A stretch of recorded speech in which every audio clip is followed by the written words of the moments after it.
Day of Volunteer Recognition, celebrating the incredible accomplishments of volunteers across the city of Albuquerque. My name is Michelle Montoya. I am the Director of Community Relations for the Albuquerque Isotopes, but also have the pleasure of serving my second term as board chair for the Mayor's Volunteers Advisory Board alongside Vice Chair Vaisu Bronk. Give a little wave over there. As we gather here today to recognize the invaluable contributions of our dedicated volunteers, we are reminded of the profound impact that individuals can have when they come together for a common purpose. Each and every one of the volunteers being honored today has demonstrated an extraordinary commitment to serving others, enriching our communities, and making a positive difference in the lives of our fellow residents. Albuquerque has become a shining example of what can be achieved when government, community organizations, and passionate individuals work hand in hand to address the challenges facing our communities. As members of the board, we advise and support volunteer activities throughout Albuquerque. We connect volunteers and assist organizations in many ways to enhance the quality of life in Albuquerque. In 2023, our board members volunteered as a team to assist organizations such as Locker 505, Student Clothing Bank, and the APS Clothing Bank. We awarded and recognized numerous volunteers of the month and began hosting more interactive recognition receptions along the One Albuquerque Awards. Our board held our 2023 Mayor's Day event at the South Broadway Cultural Center in collaboration with performers from the National Dance Institute. We also filled all of our board seats and elected a returning female board chair for 2024. Yes, thank you. We also hosted 2 community practice events, including our first in-person event, which was very well attended. I would like to just take a couple seconds just to recognize all of our volunteer advisory board members. If you're in the room, just give a little wave so that we can just applaud you.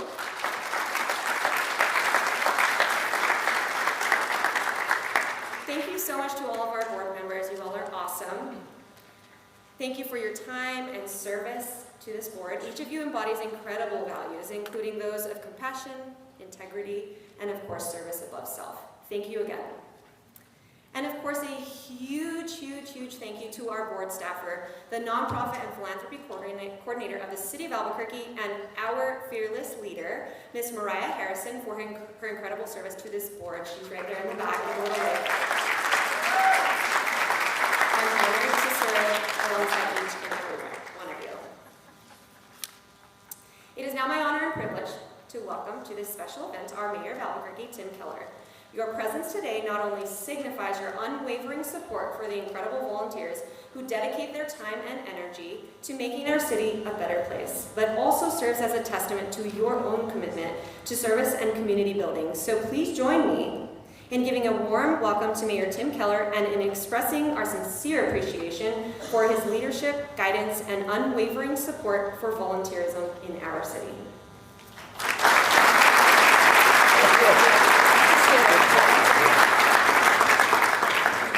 Well, good afternoon, everyone, and this is such a fun and special occasion, I think, for everyone who's involved in our city.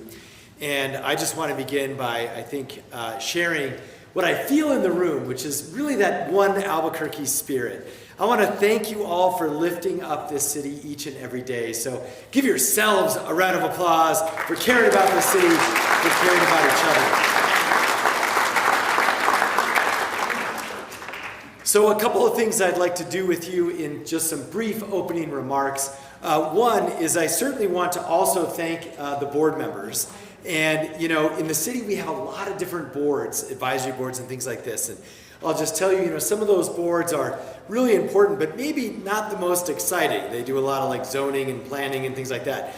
And then like other boards are just super fun, but lots of times people will tell me like, there's not as much impact. This is one of those boards that's both. So thank you for serving on that board and for all that you've done for the city. And also I do want to acknowledge, we like to have a little bit of fun with this event each year.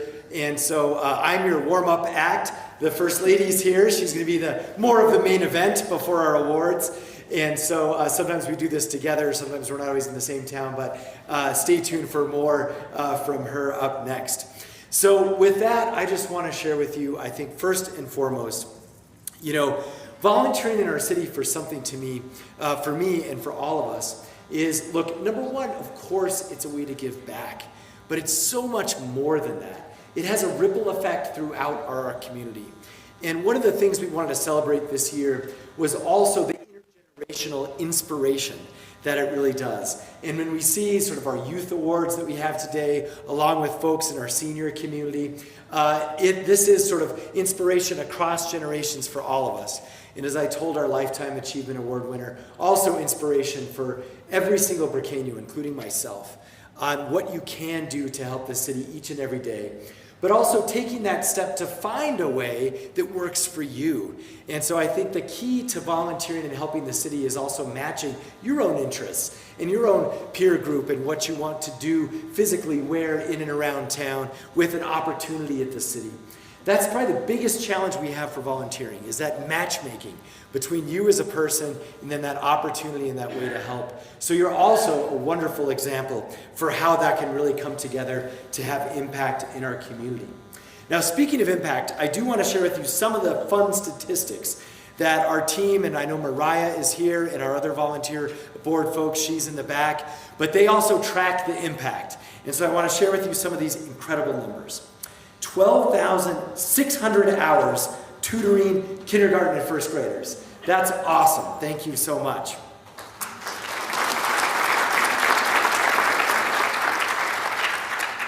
Almost 2,000 pounds of fresh vegetables for Roadrunner Food Bank. Good job on that. And thousands of dollars and hours raised to help our immigrant and refugee program, something that's in desperate need. Thank you so much for that. 200 kids who got backpacks this year thanks to your efforts. Thank you so much. And something that someday I aspire to one day be, 250 master gardeners trained. Excellent job.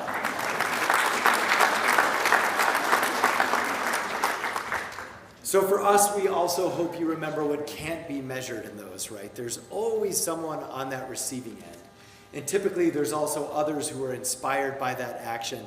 And we also hope, even personally for each and every one of you, that you get to meet some other interesting people too.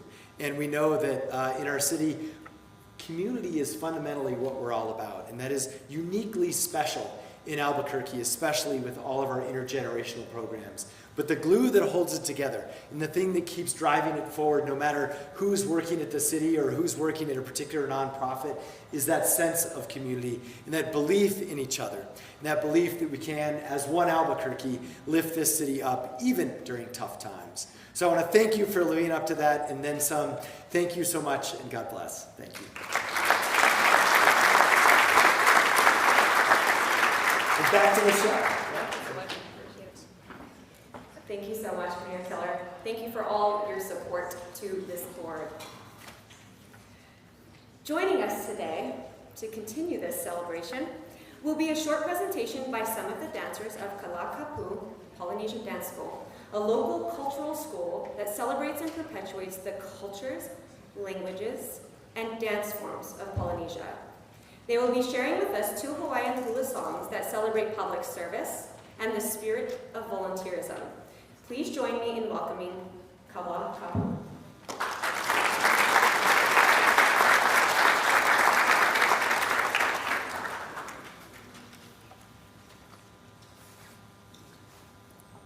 Mahalo nui. Our thanks to Mayor Keller and the City of Albuquerque.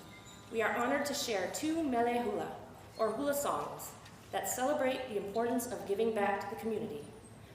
Our first mele will showcase an ancient style of hula called hula kahiko, which will be chanted by dancers accompanied only by a feathered gourd called the uli uli. The song is called Ohu Ohu Ako Lea I Kahuna Vai Akanoi, and will be performed noho, or seated. The mele and the opening chant were composed and choreographed by Kumu Kuana Torres Kahele to honor Kapo'oloku, a royal woman from Hilo, the composer's home. Kapo'oloku was born in 1839 and lived a life of public service. She was a member of the Royal Court of the Kingdom of Hawaii and served as the governor of the island of Hawaii, also known as the Big Island. She worked for numerous royal charities and was instrumental in recording important name chants and the mele hula of her time. This mele and chant described the beautiful native birds, the lush forests, and the scent of ginger in the air in Hilo. Kapo'oloku's story is interwoven with the natural beauty of the islands that she called home, reminding us of our own calling as New Mexicans to be stewards of the lands that sustain us. This mele honors a leader and public servant from the composer's small hometown of Hilo, and we share this mele with you today in celebration of the inspiring community leaders in our own hometown of Albuquerque. Our dancers will now share the chant and their seated hula, Ohu Ohu Ako Lea.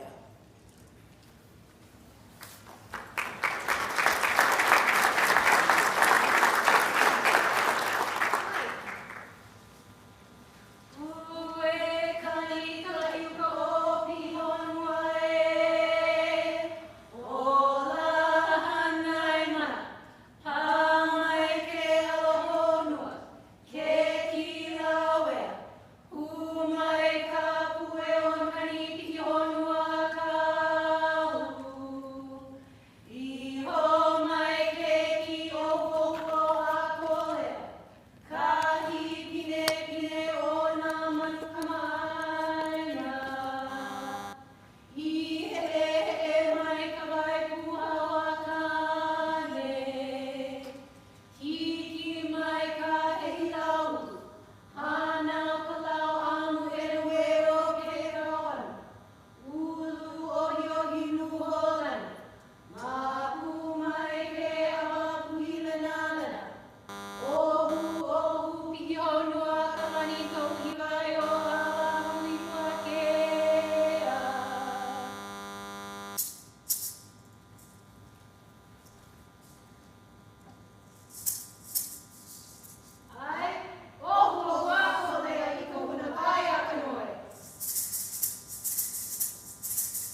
Our second medley features hula awana, or modern hula. This song is a hula classic, Lahaina Luna, which celebrates the people and the natural beauty of the town of Lahaina on the island of Maui. As many of you know, Lahaina was decimated last year by wildfires. Thousands of residents were displaced, and many lives were tragically lost. We share this song to highlight the hope, enduring love, and the spirit of aloha that was felt in the aftermath of the fires. Locals and volunteers worldwide leapt to action to provide emergency shelter and supplies to those impacted by the fires. Our school, Kala'apahu, continues to partner with local businesses and nonprofits to raise donations for the Maui Strong Fund. And we share this song with you today to highlight the enduring hope and resilience of communities, something embodied by today's honorees. To celebrate our collective hope and strength, please enjoy our final song, Lahaina Luna.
Let's give another round of applause for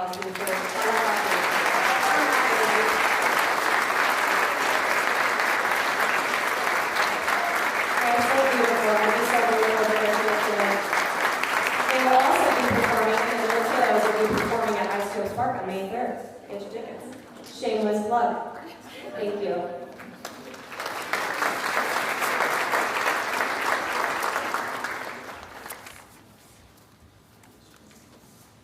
Ladies and gentlemen, it is with great pleasure and immense pride to extend a warm and heartfelt welcome to our esteemed First Lady, Elizabeth Kiston Keller.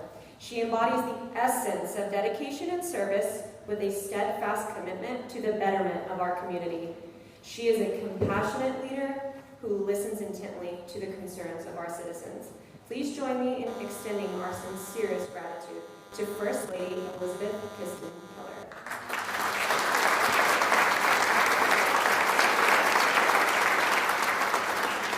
This is so wonderful to be here together with all of you today. I want to just share another round of applause to our performers and the thoughtful selections that they picked out, I think, that speak to the spirit of service we've all had. So just another round of applause. I'm also super grateful to Michelle and to Vaisu and the entire Volunteer Advisory Board, who all have very busy day jobs, commitments, volunteer commitments in their own right, and have spent a tremendous amount of time working with our Office of Civic Engagement and constantly thinking about what can we do to improve the scope of where the city intersects with the community and volunteer organizations across our community to continue to innovate and to continue to build on what we do. So it's a tremendous honor for me to be here today, and I've got to say, for Tim and I both, right, serving our hometown in these roles is always special. But it always feels extra special when you show up at an event like this and realize that our Lifetime Achievement Award is also the aunt of my Girl Scout troop leader in first grade, and the great aunt of my neighbor, and all of the connections we have here. And part of the basketball team I used to watch at the pit at halftime of the games as well. But for all of the awardees here, we cannot thank you enough for your incredible service.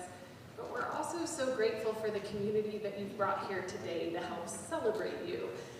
We find over and over again with the awardees that we honor at this event, these are folks who are used to spending countless hours showing up for others and don't always get to be in the spotlight here today. So we thank everyone who's making this day special so we can pause and honor some of these select individuals, but also the collective impact that we are having. I think, as Tim already mentioned, we think a lot at the city about the ripple effects of what volunteerism in our community is able to do. A couple of the other metrics that the Office of Civic Engagement is celebrating is that they track, that we're somewhere near 88,500 hours served, which translates into $2 million, right, of sort of quantified value to our community, but 23,000 volunteers. And again, as Tim mentioned, there's so much beyond the metrics right now that we celebrate when we think about this work. Chief among them is that we know that there are folks all across our community who are feeling overwhelmed, right, frustrated, lonely, with the state of the world, with the state of the city, and with the state of our community. And everywhere Tim and I go, what's remarkable is that folks, no matter what state they're in, grappling with, maybe facing challenges of their own, we constantly hear the questions, what can I do to help? How can I get involved? And this community, through your direct service and through all of you that continue to spread the word about these opportunities, are providing just a tremendous value to our community, helping folks get connected. Know that there are roles, regardless of your skill set, of your passions, there are places for folks to get engaged and to get involved in the community. So we cannot thank you all enough for that, and appreciate you continuing to be ambassadors, helping folks, right, who may not realize the opportunities that are out there, to find ways to get connected to the Office of Civic Engagement or to the organizations that you all are serving. A couple of exciting things that the Office of Civic Engagement has coming up with Zoe and her team this year that you'll hear a little bit more about, I'm sure, through emails, through flyers. The first is that there's going to be a first annual city conference to be held in spring of 2025. One of the things the office has really been committed to is how do we continuously learn from each other and flow that in, right, whether you're in city government or outside of that. So keep an eye out for that if you're interested in participating. We're also working continuously to expand the opportunities for youth engagement and more ways for large or corporate groups to get involved as well. So if I can have Zoe just raise her hand, she's right in the back there. If you have any questions about these opportunities, please connect. Thank you for your leadership.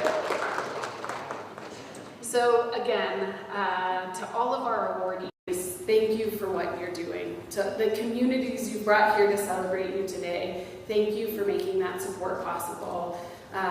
The mayor and I know that the work we do at the city and all of the community partners that we engage in couldn't do what we're all doing collectively without each and every one of you. So please join me, as Mayor said, in a round of applause for yourself and then boisterous applause as we now move on. I'm going to hand it back to Michelle as we recognize each of our awardees today. Thank you for being here.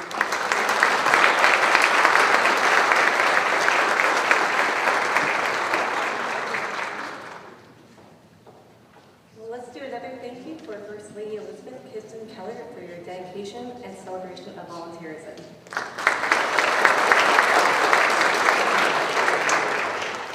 Hello, everyone. My name is Kristen Shu, and I am the Executive Director of Serve New Mexico Commission. The Serve New Mexico Commission is a designated state commission on service and volunteerism for New Mexico. The commission administers the funding to AmeriCorps state and national programs across New Mexico, and it's a program that is operated under the New Mexico Department of Workforce Solutions. At this time, I'd like to thank Cabinet Secretary Nair for her support and celebration of national service and volunteerism throughout the state of New Mexico. When National Service Recognition Day launched in 2013, more than 800 mayors recognized the positive impact of AmeriCorps members and AmeriCorps senior volunteers in their communities. Since then, local leaders, including Mayor Keller and First Lady Elizabeth Keller, have championed and prioritized national service and volunteerism in Albuquerque. For those of you who are not familiar with AmeriCorps and national service, these are programs that help address many of our community needs through the dedication of volunteers and members in our communities. AmeriCorps is just one part of the national service family and are proud to be part of the greater community impact that is being served by AmeriCorps Vista, AmeriCorps NCCC, AmeriCorps senior programs such as RSVP, Senior Companions, and of course, foster grandparents. The AmeriCorps Seniors Foster Grandparent Program provides grants to organizations with dual purpose. One is to engage Americans 55 years and older in volunteer service, and the second is to provide one-on-one support to children with special needs to improve their academic and social and emotional development. I am honored to be here today to present the National Service Participants of the Year Award to one of Albuquerque's most outstanding AmeriCorps Seniors volunteers, Francis Sanchez.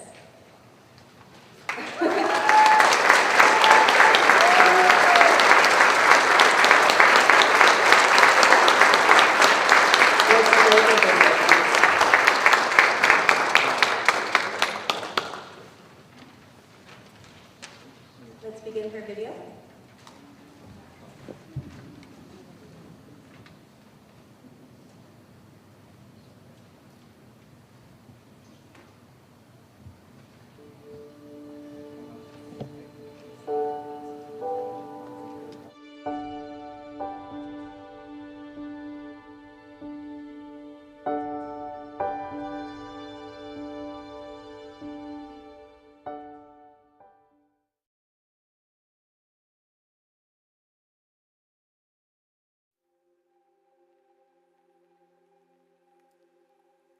The impact that Grandpa Francis has on me is just that caringness that she brings and her devotion to the kids, and you could just feel the warmth from her and how much she cares for the students and like the impact the students have. And like they'll ask like, Grandma, where have you been? Why didn't you come to school today? And so it's really amazing to see. I first enrolled in being a foster grandparent because I love children and I was very lonely. I was living alone, and I figured, the children, they could give me feedback and I could talk to them, and that was the reason. But I went into the program thinking that I was going to be there for one school year. But then came August, and I started wanting to go back. And that's the way it's been. Every August, I say I'm not going back. And then August rolls around and I'm ready to go. So the reason I nominated Grandma Frances is because she has this warm personality that just draws you in. And she's really like charismatic with those students. When I go in and visit in the classroom, you could just see the students are drawn to her. They want to ask her lots of questions. And she's just there to support them, and she's very kind to them, and it's just amazing to see. The impact that I see on the seniors for volunteering is just, it gives them like the will to like help those little ones in the classroom, because their knowledge that they bring to them, they don't necessarily, get it at home sometimes or in the classroom. That little caring conversations and the safety they feel with the grandparent. I enjoy different kids, different thoughts of what those kids have. I feel I get more from them than what I give out. They have saved my life. The biggest joy of being a grandparent for me has been when a child asks me, Grandma, would you help me? I am very thankful for my two teachers that I've had, which is Mrs. Silva and Mrs. Valdez. They have kept me in line with the children, and they have been very helpful. The whole staff, the whole school staff is very wonderful, But I would highly recommend it for those people that live alone, that it gives you a purpose in life, You go to bed at night, but you think, I have those children to try to go help. She wanted to give back and help and, draw from the community that she has lived in for so long to help and just support the students in the classroom and the teachers. It's like really important to her to be able to give back to them and give back to the community. The word grandma for them, for me, it means a lot. I learn a lot from them, and it keeps me thinking. Even after I go home, I think of those children. What will become of them? What else can I do to help them? And I enjoy it,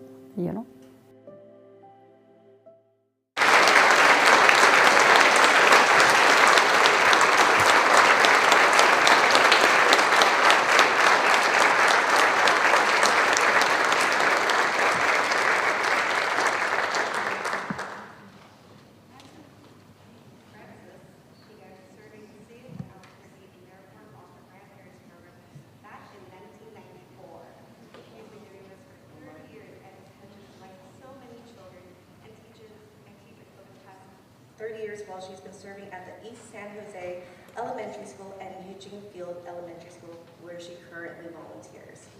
Many, many thanks to Grandma Frances and all the foster grandparents.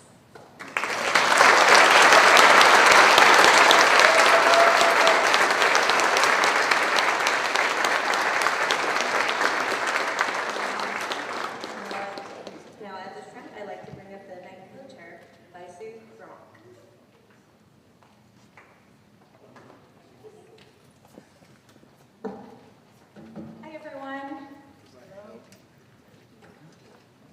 And thanks, Kristen. I'm Vice Sue Bronk. I am the manager of volunteer programs and special projects at APS, and also a proud member of the Volunteer Advisory Board. As a creative introduction, you've seen that we've put together some videos about each awardee. And now, get your tissues out. Let's continue our highlights of this year's amazing volunteer award recipients with our next video, Volunteer Group of the Year.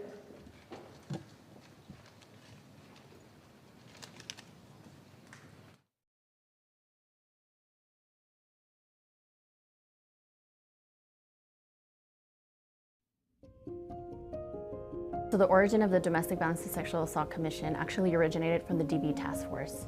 So a lot of our members that currently sit on the commission were part of that DV Task Force that the mayor created, alongside with other community members, advocates, other organizations. So it was really an amazing, task force in raising awareness and seeing how the city can come together.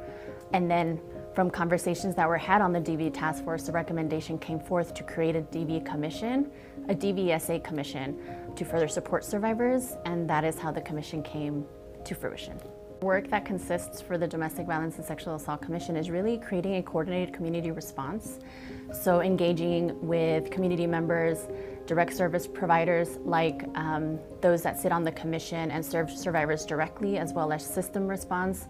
So it includes a lot of other organizations such as Albuquerque Police Department, Bernalillo County Sheriffs, the Attorney Generals, the DA's office, and so just a lot of members that are part of this commission to address barriers and also gaps that are happening for survivors of domestic violence and sexual assault within our community, and providing them resources and support that they need. The commission, having both nonprofit organizations and lived experience survivors, are really putting forth time and energy in something that not only is heavy and is still considered taboo, but it's something that no one gets paid for. But we do this because of our community and the way we show up for our community.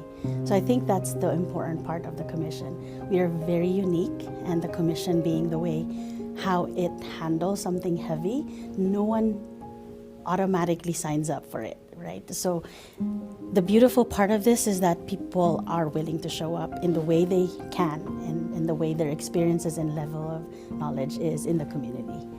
It's very important to have lived experience survivors and other organizations, community members, be a part of this commission because we're really raising the voice of survivors and what they're experiencing to make sure that we are addressing their needs.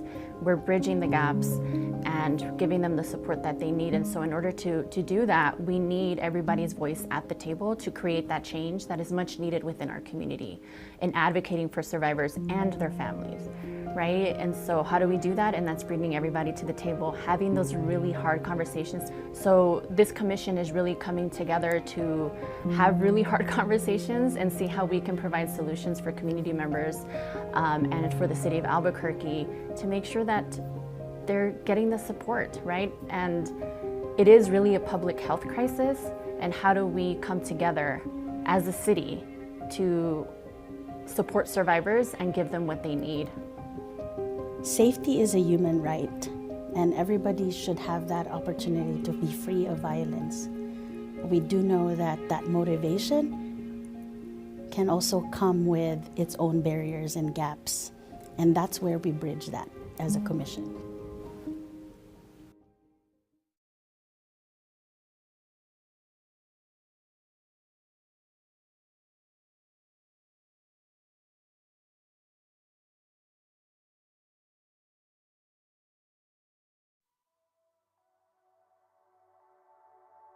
What inspired me to nominate Ryan for this award is that I'm a native New Mexican, born and raised here.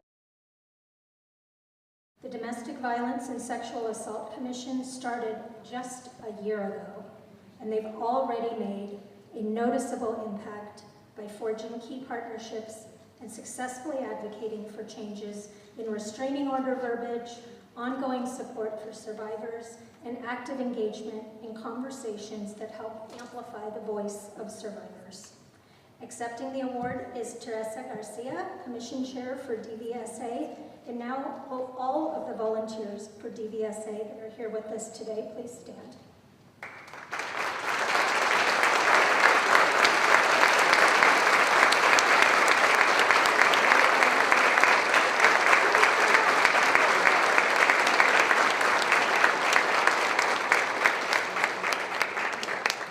Congratulations to the Domestic Violence and Sexual Assault Commission, and thank you for your important work.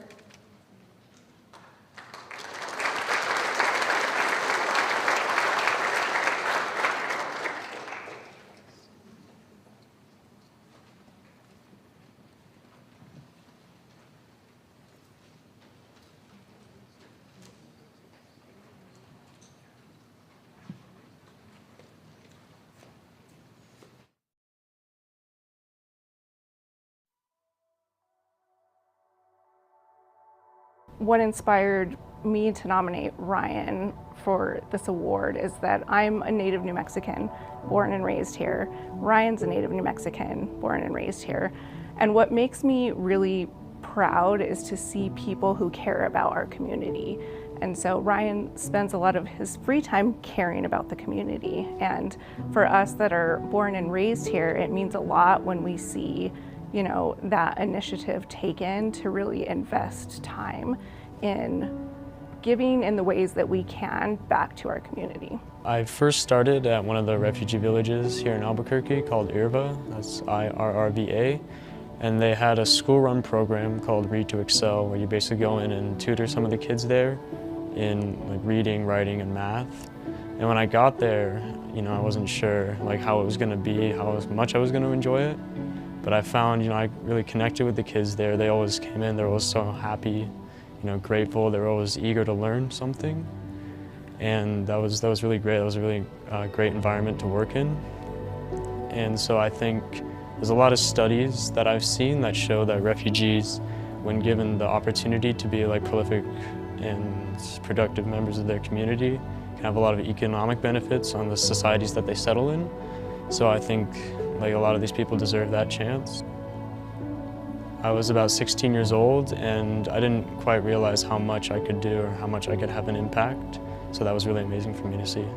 At the other refugee village, this one's called Umoja, they have programs every weekend where people learn English as a second language, and they have a driver's ed class going on. So I volunteered at both of those stations, but I've spent a lot of my time in the driver's ed classroom where there was a Spanish-speaking student, so I was interpreting the lessons for them. And then I've also done some of the ESL instruction. One of the ways that I see him being a strong leader is through humility. You'll never hear Ryan bragging about what he does, or, you know, he's always very humble about the work that he does, which is very vast.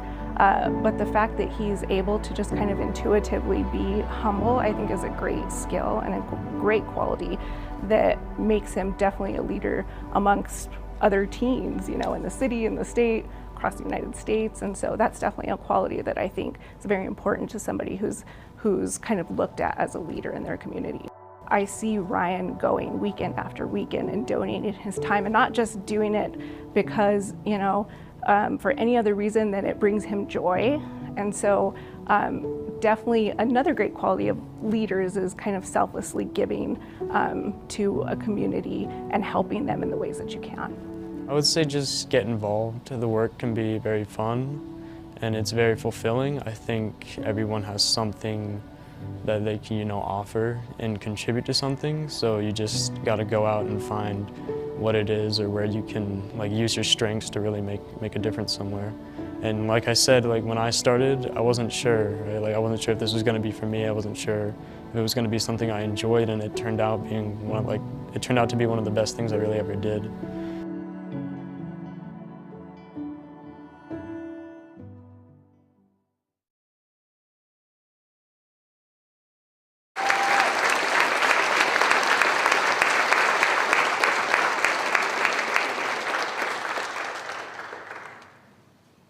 This year's youth volunteer is a remarkable example for any age whose passion for volunteering began by tutoring at the Immigrant and Refugee Resource Center of Albuquerque. He observed gaps in service and moved into not one, but several leadership roles to address other needs, including creating a youth advisory board, volunteering to enhance fundraising, technology, communications, and helping with teaching driver's ed and language classes. All with a cultural humility, showing an understanding of and a respect for the many communities in our city. Congratulations, Ryan, for being such a great role model.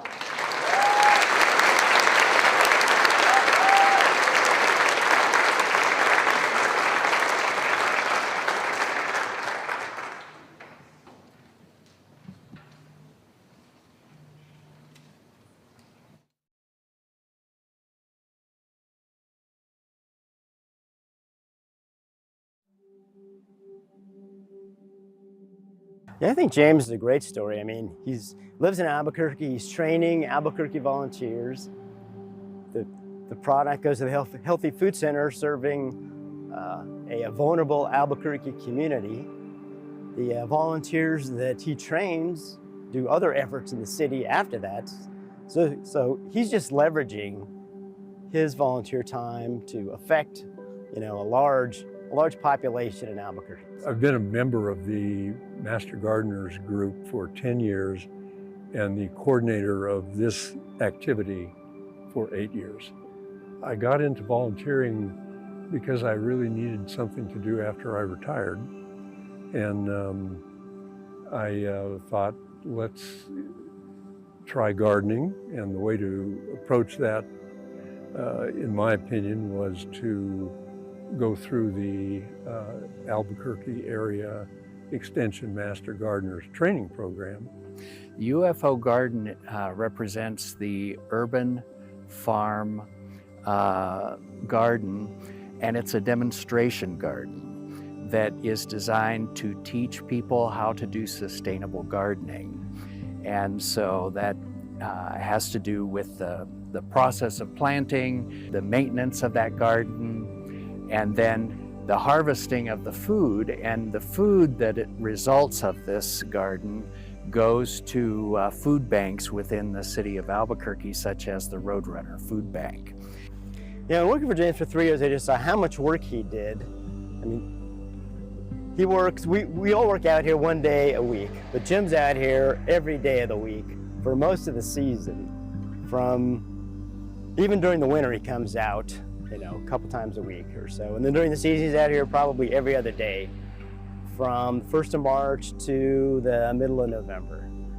And this small garden, as you can see, provided, on average, Jim's been doing this for 8 years, and it's provided about 1,700 pounds of fruits and vegetables for the Healthy Food Center during that time.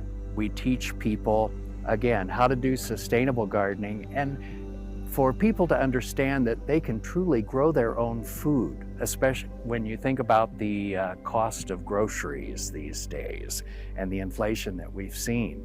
And so what better thing can we do than to get out in our own gardens and grow our own food? Gardening is something I like to do. And so this is a way to give back to the community. Plus, I learned so much working here. James has been doing this for so long. He's got vast knowledge resources that he shares freely with everybody. He coordinates formal training on issues with the garden, such as pruning the fruit trees, looking at diseases that we encounter, pests. If he doesn't know the answer, he can get the subject matter expert, or he sends it off for testing. So many things to learn.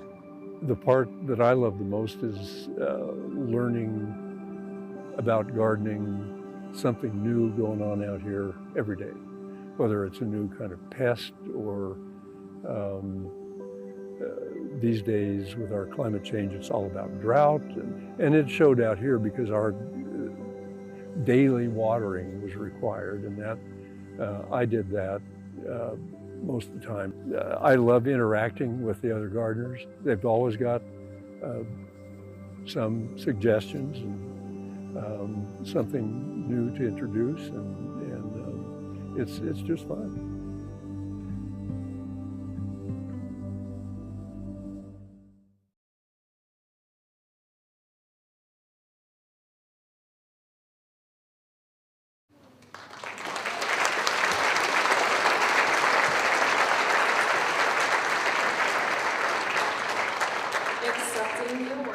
on James's behalf is Nan Burke.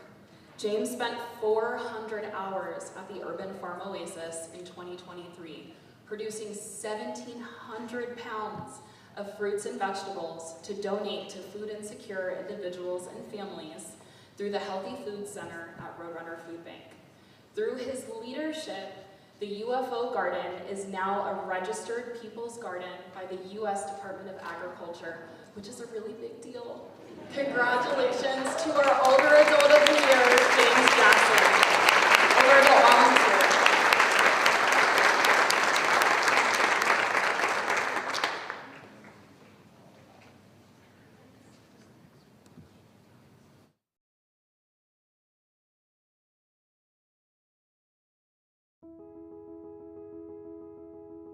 So I nominated Selena for this award because of her inspiration, and I wanted people to know about her and what she's about and about the Jump Into School Bash event for the kids.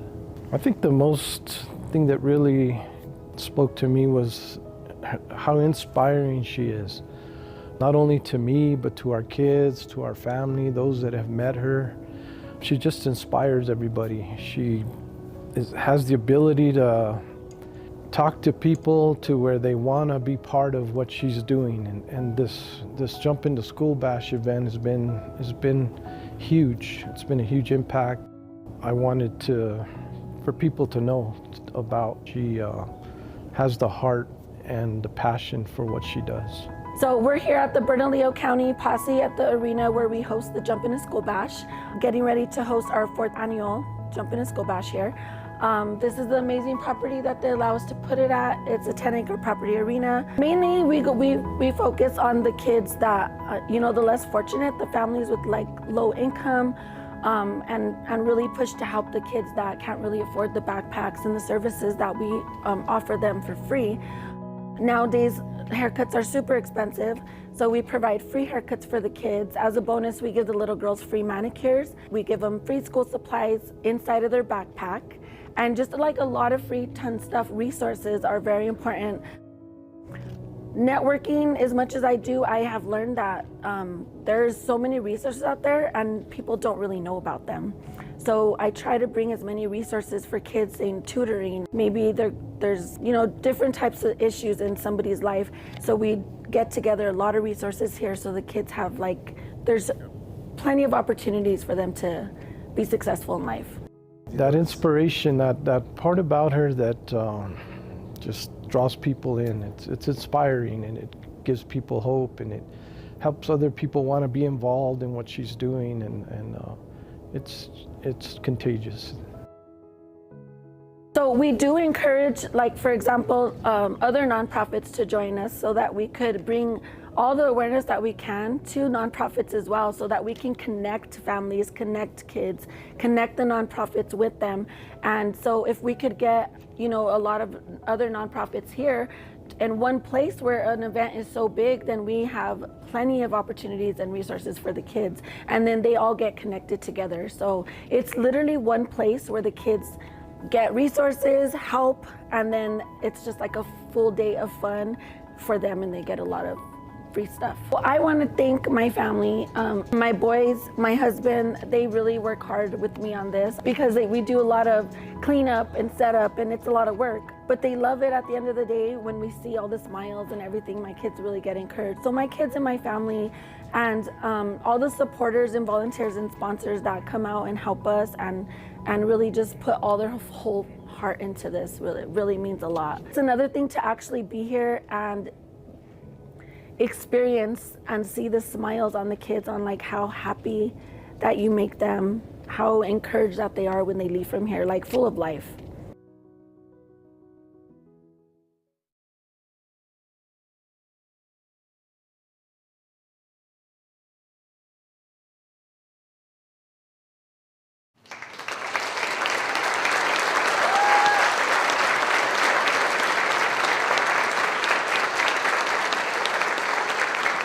The idea for Jump Into School Bash started with a question.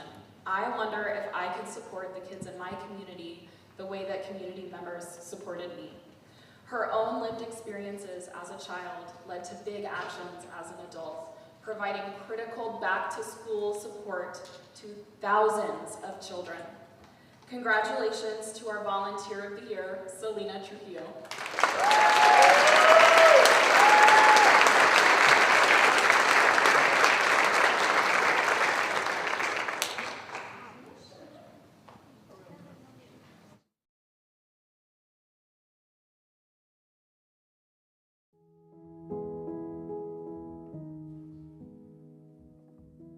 Well, Ruthie exemplifies selflessness. She is always thinking about others. For instance, recently on her 95th birthday, a number of us who are her friends took her out to dinner, and my granddaughter actually made 20 bags, sewed 20 bags and filled them with toiletries and things like that to give to Ruthie so she could give them away. And why did we do that? Well, we did that because if we gave her something else, she would just give it away.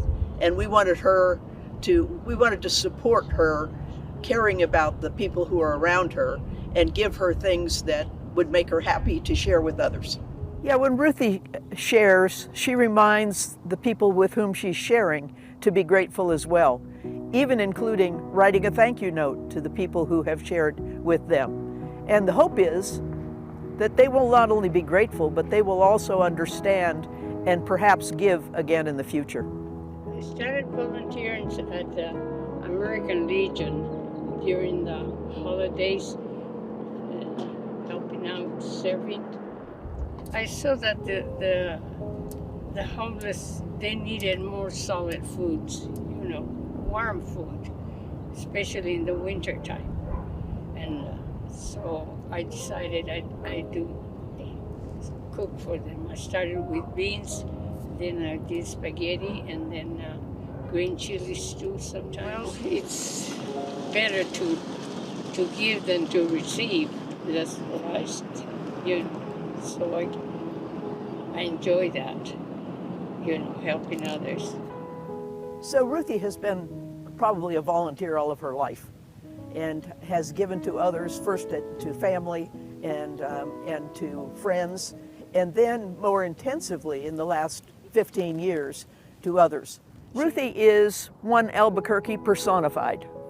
She gives every single day, and when I see her, she is encouraging others to do the same. And she believes that if they just did one little thing for anyone, that it would make our city a different place. And she's right. We should all understand the importance of doing that and look up to those who do it and do it so well. I do it just because I feel that people need help, Maybe they need a bottle of water or something like that. They've been walking a long time. And I feel that I should do something for them. Volunteering, it's just giving, and helping. And it helps me, and it helps them too, Great. I feel at peace, that I help somebody.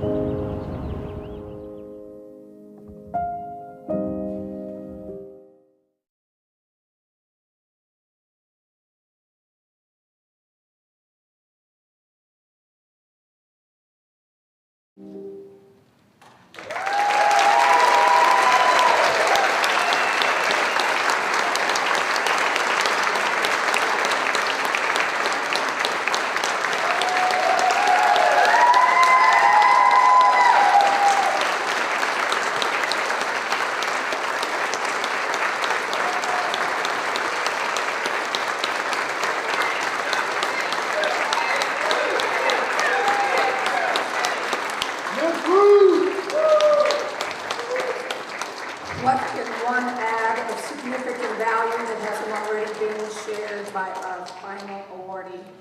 Ruth emulates all who we want to be and all we want to mature as we move forward in our lives. Older, bolder, one fierce woman, one mujer fuerte,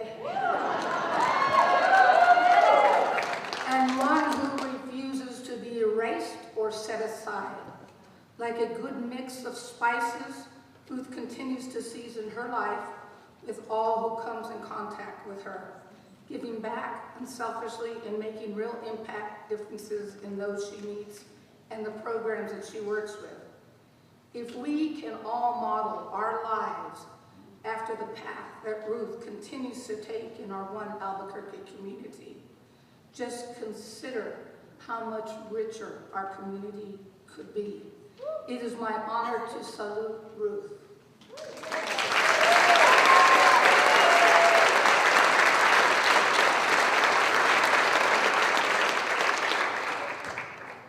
Thank you for these, but even bigger thanks for acknowledging the importance of sharing what we can with others. We need each other, and it would be my honor if everyone leaves here today with thoughts in this mind. What can I do to make a difference? Thank you again.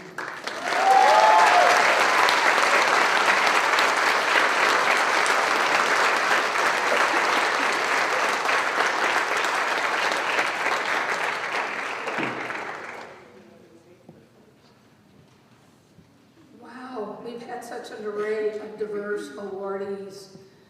It is my absolute pleasure to share with you.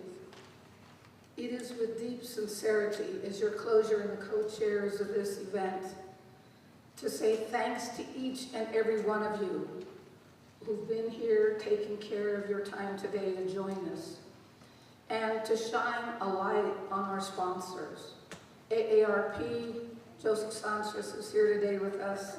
The Isotopes, our chair, Michelle. Junior Achievement, Presbyterian Health Plan, Serve New Mexico, Swire Coca-Cola, and Matchbox Marketing who created our program.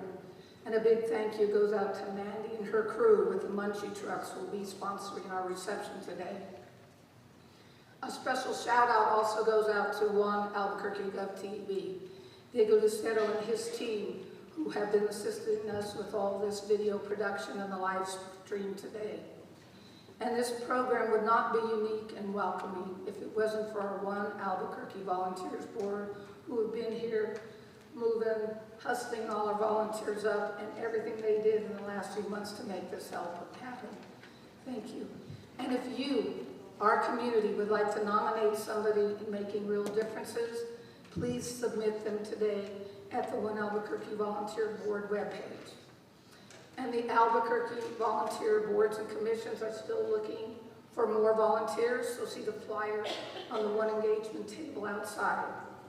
And a reminder to our board members, sponsor and awardees that you stay around for some more pictures with our First Lady, Tim Keller. And lastly, and of course not least, thank you all to making differences in our One Albuquerque United community.